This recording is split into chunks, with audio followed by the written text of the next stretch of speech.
ഇങ്ങനെയാണ് തുടക്കം. ഇൻസെക്ട്ലോർ എന്ന കമ്പനിയിൽ നിന്ന് നമ്മൾ പർച്ചേസ് ചെയ്ത കാറ്റർപില്ലറുകൾ നല്ലൊരു പാക്കേജിൽ വന്നിട്ടുണ്ട്. അതിനോടൊപ്പമുള്ള സാധനങ്ങളൊക്കെ തന്നെയും നമുക്ക് പിന്നീട് കാറ്റർപില്ലേഴ്സ് ബട്ടർഫ്ലൈ ആകുന്ന സമയത്ത് വേണ്ടതാണ്.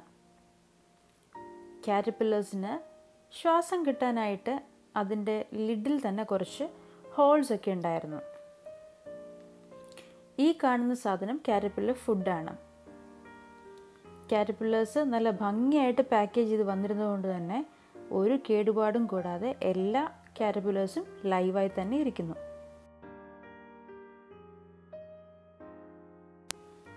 രണ്ടാം ദിവസം ആയപ്പോഴത്തേക്കും ഇത് ഫുഡൊക്കെ പതുക്കെ കഴിച്ചു തുടങ്ങി, നന്നായിട്ട് ആക്റ്റീവായി.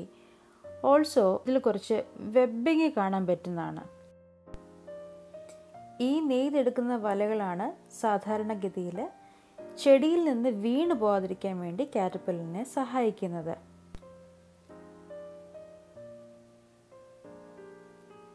ഈ കുഞ്ഞു പുഴുക്കൾ നമ്മുടെ കയ്യിലെത്തിയിട്ട് ഏകദേശം 4 ദിവസമായിരിക്കുന്നു.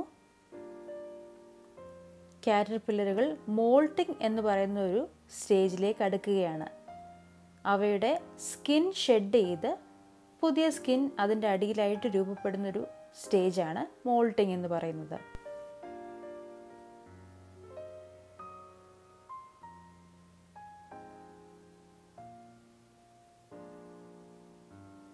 വട്ടത്തിൽ അവിടെയും ഇവിടെയുമായി കാണുന്ന ഈ കുഞ്ഞു കറുത്ത സാധനമാണ് ഷെഡ് ചെയ്ത സ്കിൻ.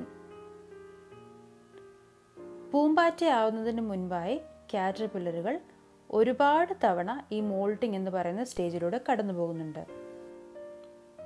ഏകദേശം ഒരാഴ്ച പ്രായമായ ഈ പുഴുക്കൾ കുപ്പിയുടെ മുകളിലെ അടപ്പിലേക്ക് പതുക്കെ യാത്ര ചെയ്യുന്നതായിട്ട് കാണാൻ പറ്റുന്നു.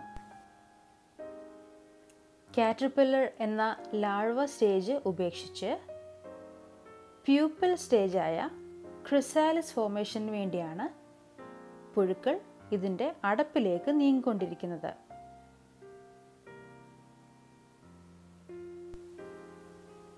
ഈ പുഴുക്കൾ ഒന്നിന് ഏകദേശം 16 കാലുകളും 12 കണ്ണുകളും ഉണ്ടെന്നാണ് കണക്ക്.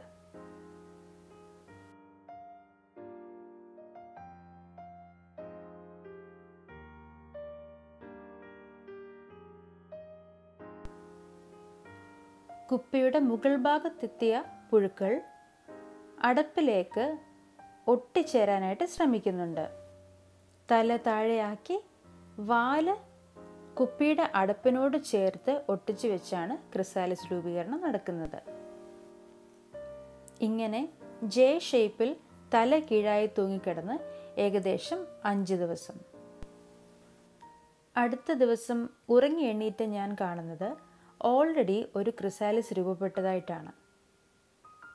ഇപ്പോഴും കഥയൊന്നും മനസ്സിലാക്കാതെ അഞ്ചാമൻ ക്രിസാലിസ് രൂപീകരണത്തിന് വേണ്ടി ഒട്ടും തന്നെ റെഡിയാകാതെ മറ്റുള്ള എല്ലാവരെയും ശല്യപ്പെടുത്തിക്കൊണ്ടേയിരുന്നു.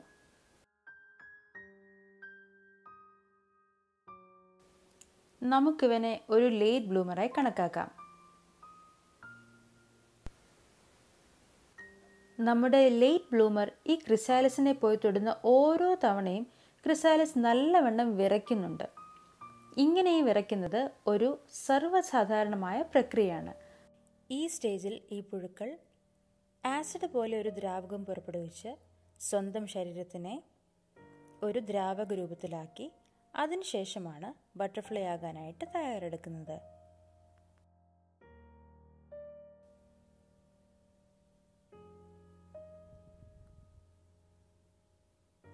അങ്ങനെ ഈ പുഴു രൂപാന്തരപ്പെട്ട് ഒരു ബട്ടർഫ്ലൈ ആകുമ്പോൾ അവിടെ മെറ്റമോർഫോസിസ് ആണ് നടക്കുന്നത്.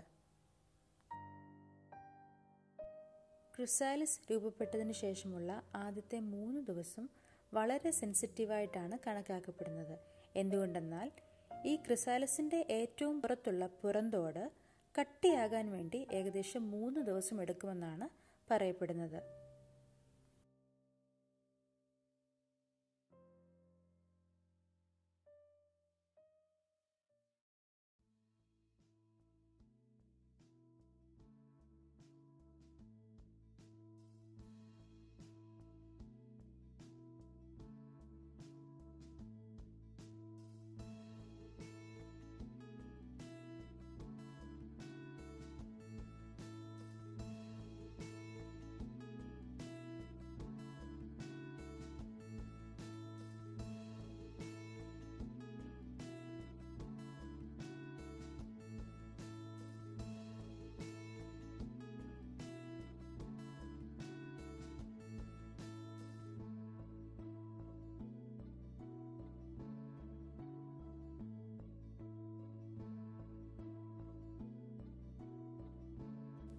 അങ്ങനെ എല്ലാ ക്രിസാലിസും ഫോമായി 3 ദിവസത്തിന് ശേഷം കുപ്പിയുടെ അടപ്പ് നമ്മൾ പുതിയൊരു സ്ഥലത്തേക്ക് മാറ്റി പാർപ്പിച്ചിട്ടുണ്ട്.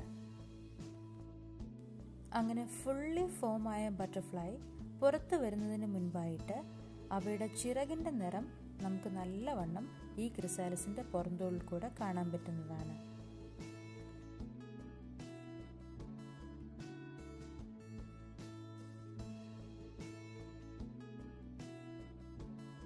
ക്രിസാലിസിൻ്റെ ഉള്ളിൽ നിന്ന് പുറത്തു വരുന്ന ബട്ടർഫ്ലൈക്ക് ചിറകുകൾ ഉണങ്ങാതെ പറക്കാനാവുകയില്ല. ക്രിസാലിസിൽ നിന്ന് പുറത്തേക്ക് വരുന്ന ഈ ചുവന്ന ദ്രാവകത്തിന് മെക്കോണിയം എന്നാണ് പേര്.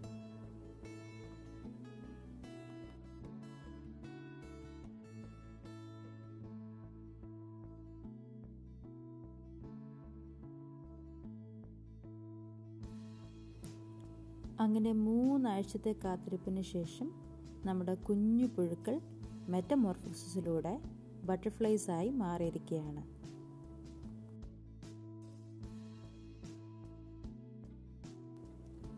പെയിന്റഡ് ലേഡി ബട്ടർഫ്ലൈ എന്ന ഇനം ബട്ടർഫ്ലൈസ് ആണ് നമ്മൾ വളർത്തിയത്. പുറത്തേക്ക് വന്ന പൂമ്പാറ്റകൾക്ക് നമ്മൾ ആ ഫീഡറിൻ്റെ ഉള്ളിൽ പഞ്ചസാര ലായനി കലക്കി കൊടുത്തിട്ടുണ്ടായിരുന്നു. ബട്ടർഫ്ലൈ ആയതിനു ശേഷം 5 ദിവസമാകുമ്പോഴേക്കും ഇവ മുട്ടയിടാൻ പ്രാപ്തരാകുകയാണ്. അതുകൊണ്ട് തന്നെ 4-ാം ദിവസമാകുമ്പോഴേക്കും ഇവയെ പറത്തിവിടാനായിട്ടാണ് നമ്മുടെ തീരുമാനം. ഈ 4 ദിവസങ്ങളിലും ഓരോ ദിവസവും നമ്മൾ ഇവർക്ക് പുതിയതായിട്ട് പഞ്ചസാര പാനിയും ആപ്പിളും മറ്റു പഴങ്ങളും ഒക്കെ കൊടുത്തിരുന്നു.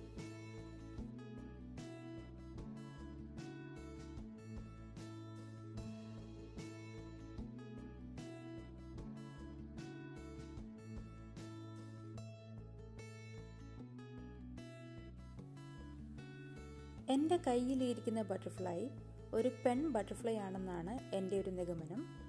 എങ്ങനെയാണെന്ന് വെച്ചാൽ മുട്ടയുള്ളത് കൊണ്ട് തന്നെ ഇതിൻ്റെ വയറിൻ്റെ ഭാഗം ആൺ ബട്ടർഫ്ലൈനേക്കാളും കുറച്ചും കൂടെ വലുപ്പമുണ്ടായിരിക്കും.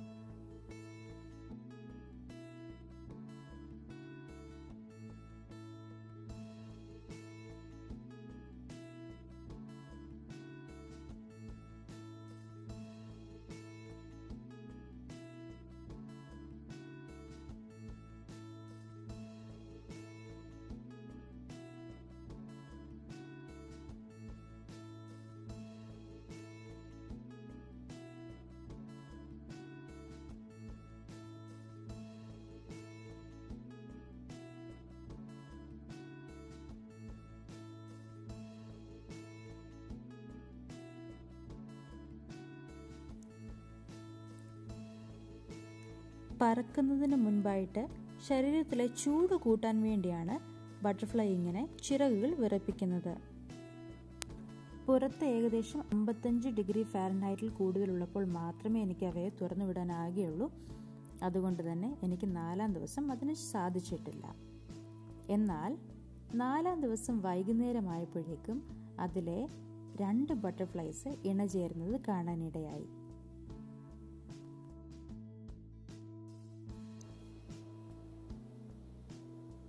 5-ാം ദിവസമായി പുറത്ത് നല്ല ചൂടും ഉണ്ടായിരുന്നു. Bye bye butterflies.